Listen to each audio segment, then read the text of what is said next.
আমার দেশের কত ধনী আল্লাহ পাওয়ার জন্য মাহে রমজান আসলে মক্কায় দৌড়ায়, মদিনায় যায়, কয় মক্কায় নামাজ পড়বো, মদিনায় নামাজ পড়বো। এক রাকাত নামাজে 1,00,000 রাকাতের সওয়াব, এক রাকাত নামাজে 50,000 রাকাতের সওয়াব। উমরা করে মক্কায় কাটায় সময় মদিনায় কাটায়, মক্কায় কোরআন খতম দিতে চায়, মদিনায় কোরআন খতম দিতে চায়।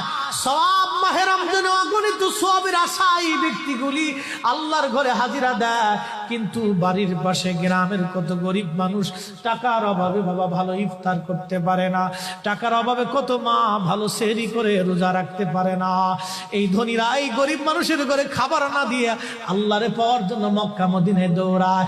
আল্লাহ ডাক দেখো বান্দা একবার মরে দেখ, কায়দা মতো জুতা দিয়ে পিটামো, আমার বান্দারা না খায় ইফতার করবে, আর তুই আল্লাহ পাওয়ার জন্য মক্কায় আইছো, এমন আল্লাহ আমি ধরা দেব না।